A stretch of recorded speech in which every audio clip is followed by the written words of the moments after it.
Let's give one more round of applause for our new friends from London, please. And I also really want to thank the CHPC staff, especially Sarah Watson, who was the brainchild behind this entire project, and Heather Beck, who has been living and breathing this for a very, very long time. Thank you so much. So seeing these presentations with my New York City eyes, and you may share this, these ideas seem kind of wildly ambitious and frankly crazy in some ways, but I think it's important to remember that it was wildly ambitious and crazy in London also, and they've spent the last generation working towards these goals, these values, and they really have something to show for it now. So they've achieved so much, and I think we have a lot to learn from them. So I want to thank our friends from London, and we have a couple questions from the audience that we want to start with. So first, a little bit of just details on the bricks and mortar. So for the projects that were involved full demolition and regeneration, was the new building built first and then the tenants could move before the demolition began, or did everybody have to move off-site during the demolition for a period of time before moving back? Well, as far as we're concerned, as I say, this is a 20-year project. So you had to clear this space before you could build it. It was basically built in the same space. So, for instance, I was one of the first people to have my home knocked down. So I had to move in another old home on the estate until the new homes were actually built. So what actually happened was in the early phases, people were what you call decanted twice. So you moved homes before you moved into your new home to allow the old homes to be built. But in the sort of later phases, as the ground becomes clear, as each block of flats gets sort of knocked down, and it's a sort of a simple move of people from one block of flats, an old block of flats, into a new block of flats. So if you sort of think about it, it sort of makes sense, because the first people whose homes are sort of knocked down, there's nowhere to move to, so you have to build in quite quickly to sort of make sure that happens. So you have to wait 2 or 3 years. So we actually waited about 3 years until our sort of new homes were available. But the later phases, they move in as sort of soon as their homes are knocked down, essentially. Thanks. So this type of project is expensive, obviously. Was there a government subsidy for the construction of the new public housing, or was it all just cross-subsidized from the new market rate units that were coming onto the site? The way it was sort of financed, there was no government subsidy, because the way it was, the way we were financed was that the land that was given over, the council gave the land free to the property developer. That was the first deal. The property developer then negotiated with the council, and the agreement was that the profits from the private homes would help finance and help build the homes, the new social homes and new shared ownership homes. So it was basically financed from the profit of the private developer. But there are different forms of agreements which are made. I'm sure, maybe sort of Kate have sort of different sides, but that's the way ours was done. Because at that point of time, the councils didn't have any money to, this was 10, 15 years ago when it was first moated. The councils didn't have any money to put into homes, really, and the sort of government had stopped providing any significant funding for it, but that sort of changed since then. What Jeff hasn't mentioned is that the new homes that have been built that we are managing, we have had to pay for those, but we don't pay the full market price. We get it at a discount reflecting the free land in there from the council. I think it's difficult to answer these questions because there are different models every time, and really they're quite sensitive to the financial appraisal. The length of time that a number of these schemes take, the appraisal alters during the course of it. They become more or less profitable.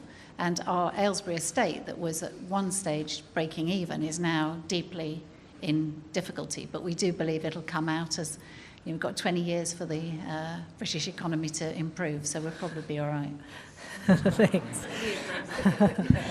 So moving from the capital side to the operations, what's the landscape of rental subsidies in the UK? Are the subsidies, the tenants presumably can't pay sufficient rent to operate the property? Is that also just cross-subsidized, or is there a rental subsidy component?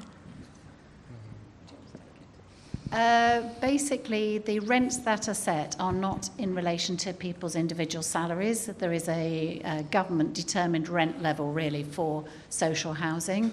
It does vary a little bit between towns, but in London it's much less than the market, whereas in some parts of the UK it's quite similar to the market. And that is, the tenant will pay that, assuming their job is sufficient, or their pension or whatever. But if they're not able to pay that, they can get help with their rent from the government. There is a limit on what sort of help the government will give, but virtually all social housing is below that limit. So in terms of, you talked a lot about how the tenants on the development itself have a say and have involvement and have power. How do you balance that with the wider neighborhood or the wider community, which may have different interests? Is there another way in which those folks get involved, and what's the balance of power there between the bigger community or region? Yeah, I mean, you've got to take the wider community, and I think that's the success of any of the projects that we've been involved in. You have the steering group of tenants, but you do include the people there that are running the local play group, that have got some of the local shops, the local bar owner that's got a kind of an interest in this, and the local schools are all, what we call key stakeholders in the whole thing. But, this is an issue that is strongly felt on estates. Who has that final decision about what is going to happen to their homes? And we can get into lots of debates around this. What we have on estates is tenants, so social housing tenants in what we call secure tenancies. And then because of particularly right to buy, on many estates now we have people that own their own homes, we have leaseholders, who have a different perspective. And that does, I'm not going to lie to you, make for some very, very, very tricky decisions. People have bought their homes expecting to stay there for the rest of their lives. Maybe they've made improvements to those homes, they want to live there, and then suddenly we have a housing association or a council coming along saying we need to do something with this area. It's just, I can't give you any easy answer other than it is about being very, very transparent and honest about the situation. Eventually you edge to the right decision. My sounds trite, but my experience is everybody edges to the right decision in the end, given time, given the right information. And I often say to people when I'm working with them, what's your alternative? Certain projects, if you say no, if it's just a blanket no to this, without looking at the facts and figures, without thinking about where your kids are going to live in 20 years' time, what is the alternative? But it really is about having the time and the space to have those conversations with people. Yes, it's tenants, it's the leaseholders and the tenants will vote in the end. Not a massive fan of just votes in many ways, but it is tricky. And social media in England in particular has made that even trickier. People talking on social media where the debate can kind of spin off in all directions makes that hard. But my advice is you have to involve the wider community, otherwise you're on a hiding to nothing. Thanks. I think this is in your glossary, but the American equivalent to the term regeneration is our RAD program, our rental assistance demonstration program. So right away you can see the sort of mismatch in the kind of power of that phrase, right? Regeneration feels like something you want in a way that a rental assistance demonstration possibly less so. But many NYCHA residents are concerned that there's not going to be adequate oversight of the private management companies and the developers who come in, and that the rights of tenants are not going to be overseen as well after these RAD conversions. So can you talk a little bit about what the role, the ongoing role of the local housing authority is in providing oversight to somebody like Notting Hill Genesis? Not really, I didn't. Okay. So we are regulated by a government agency that makes sure that we do comply with a lot of regulations, and one of them is about tenant rights, tenant involvement, accountability to stakeholders, reputation management. I mean, anything you can think of that we should be doing, we're told to do it. We don't have a lot of freedom. They do expect us to demonstrate active tenant involvement In our organisation, in our constitution, Articles of Association, we reserve 2 seats on our main board for tenants. That's 2 out of 10. So every single decision at the top level, the most confidential, the most difficult, tenants are there supervising it, and then they're involved all the way through. So we don't expect ever to pull the wool over tenants' eyes. You know, we just accept that the tenants are the people who we do the job for. Some people use the word customer. I don't really like that word. I don't think it's accurate. But they are the consumer of the product. So if they're not happy with it, it's not going to work. So that's the basic principle. We are answerable and accountable to the people who we house. And that's sort of built in now to our culture. It's not always perfect, and it really is important that we don't produce a sort of idea here that this is nirvana. It isn't. It's really hard. But it's harder not to do it. That's my lesson. It's harder not to do it. If you don't do it, it doesn't work. It's like staff consultation. It's even like involving your family in a decision on a holiday destination, you know? If you say, oh, I've booked so-and-so, and they haven't had a say, it's probably not as good as if you ask their opinion.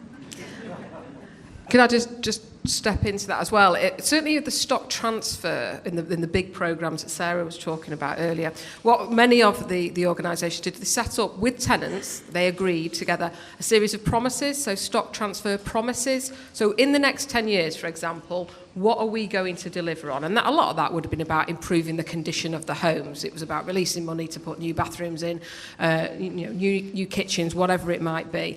So, typically many organisations would end up with promises that are then monitored over the next 10 years, not only by the tenants, might be the original tenants who were part of the steering group, but the local council.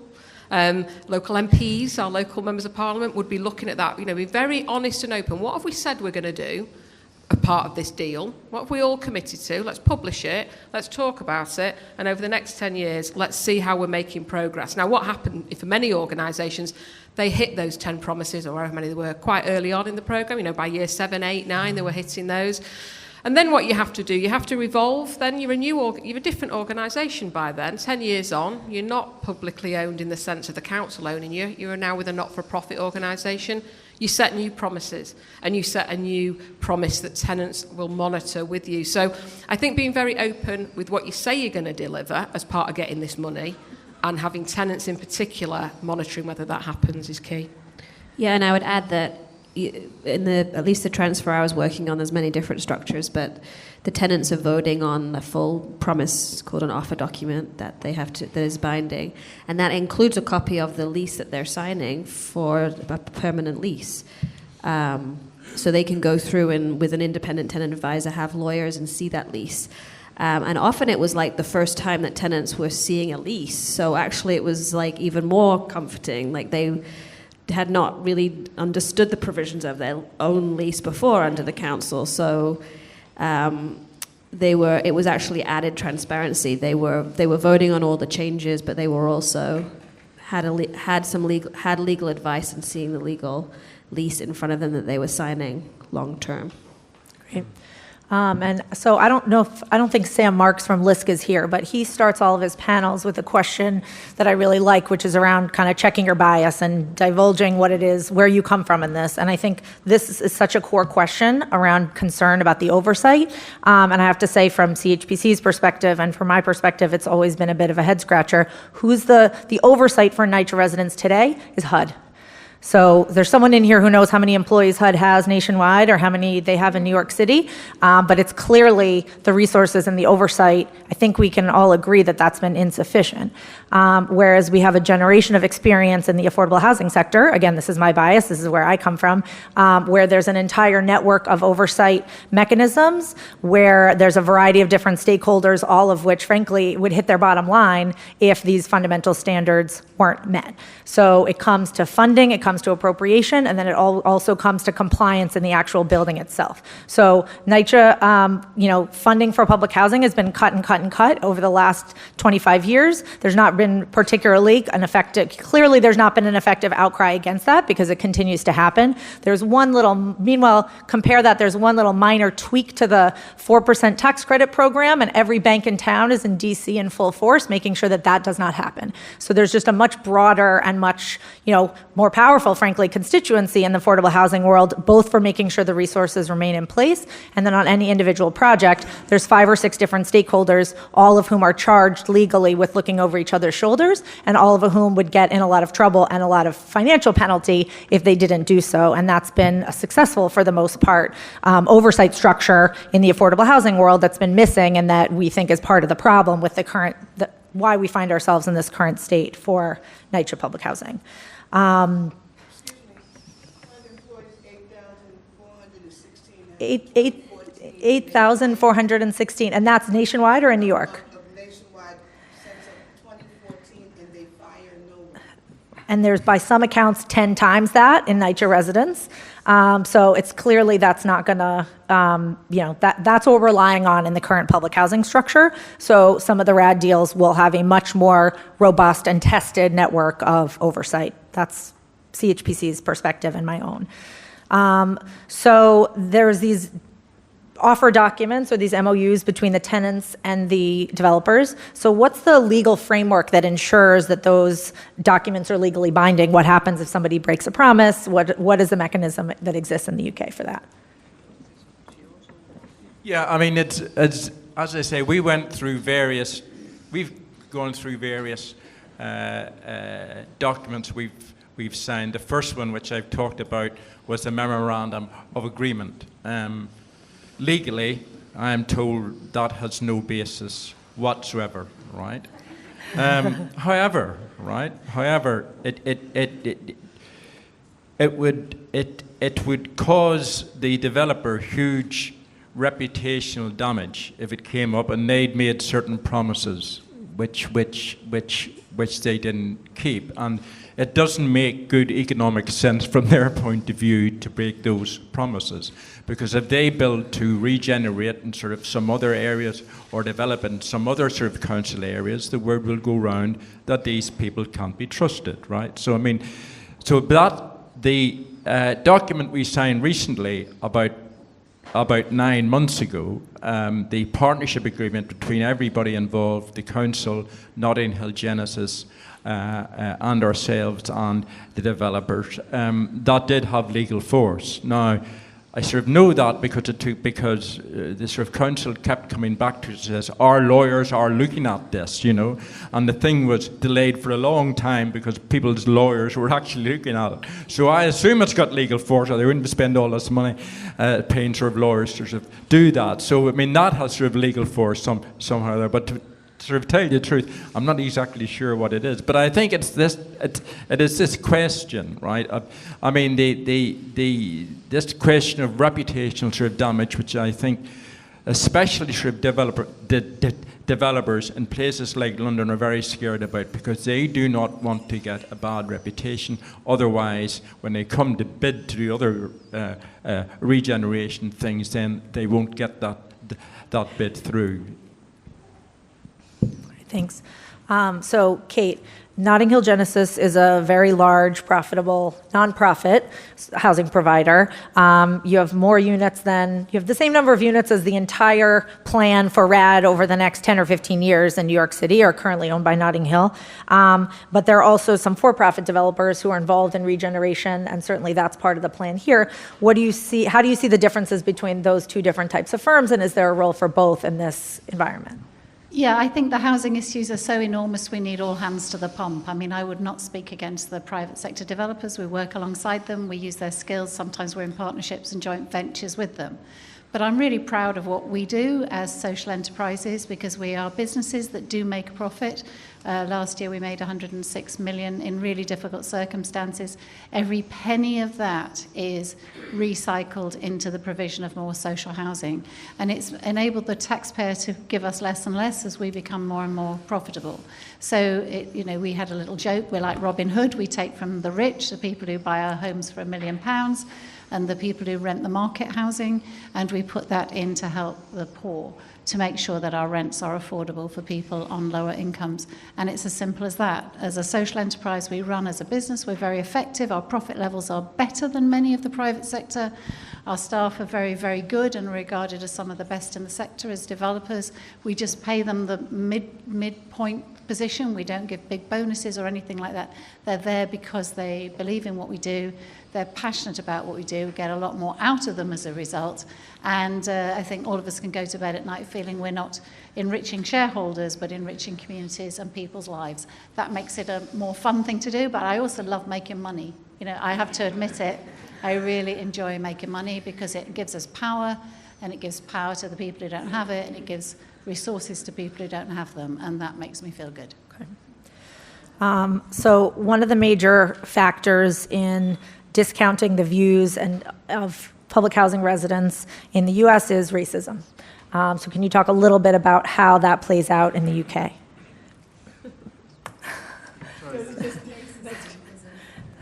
Yeah, I mean,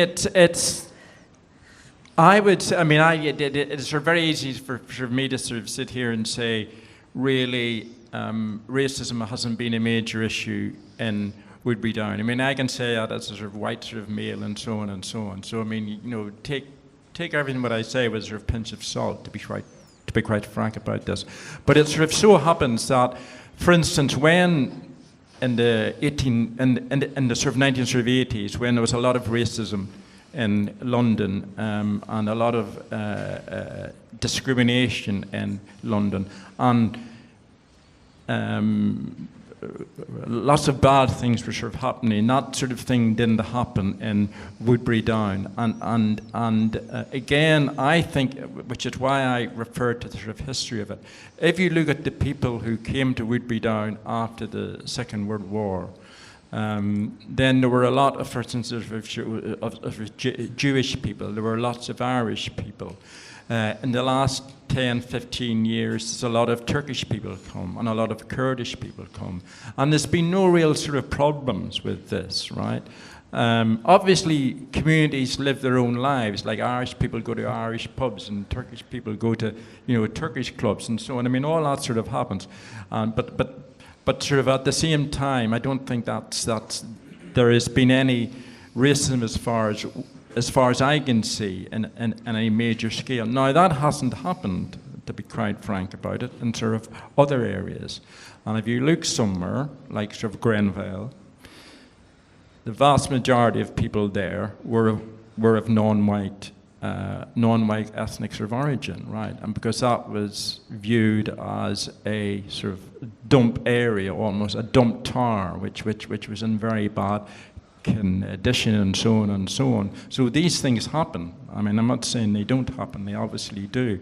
But I think, I don't think as far as our sort of local area, I mean, I thought in the sort of, you know, just to end with this, I thought in the sort of 1980s when there was a lot of racism going on, that things were going to get very, very bad, and we did have racist organisations leafleting sort of our estate and so on, but they never got any traction, and they never got any real significant support, which is something, you know, I think we're all quite sort of proud of, really. Can I just add a little bit to this? My organisation, more than half the people we house are black, and more than half of the staff we have are black. There are more black people in social housing than white people, but it is highly integrated in a way that we haven't so far seen in the US, where there's a lot of segregation. We have white working class people living on our estates side by side with black people. It isn't only used for black people, it is there for all. And there are a lot of policies to try to make sure that the housing is allocated fairly. Obviously, it isn't entirely, you know, there is all sorts of pre-existing situations that give black people a worse situation. But I don't think it's as extreme in the UK as it perhaps has been here, which is, the history is very, very different. So it's a live issue. It's something we're terribly interested in, the issue of diversity, inclusion, is very high on the agenda of all public bodies and many private bodies as well. It's something that we continually have to address and do what we can to ensure that voice of black people is equal to the voice of white people, in the same way that the voice of tenants is equal to the voice of the developers and other stakeholders. And we have to work against all the biases and all the preconceptions and discrimination and oppression that is there, and it has to be a continual fight against it. But I think we're conscious and aware of it. But one important aspect of our housing estates, I think, is that they are very, very diverse. And in many places there are dozens of languages, dozens of celebrations of different religions and different public holidays and so on. So they have a very positive aspect of creating diversity in the city. But I mean, London as a whole is a lot like New York in that it is incredibly diverse. And we see this as one of the things that makes it a fantastic place to live. I think, just to add very quickly to that, I think, yes, we do have a problem with racism in England, but I think our problem is also around the class divide in England. We get much more obsessed around class, and, you know, if you're working class, if you're middle class, if you're upper class, and that's been kind of our history far more in many ways. And what's happened over the last so many decades in England, it's been easy to characterise social housing as poor people, as poor working class people, and that's irrespective of colour. That is just you're poor. There's a real campaign in England at the moment around stigma, the stigma of living in social housing. 93% of social housing tenants, when the survey was done, felt that they are stigmatised.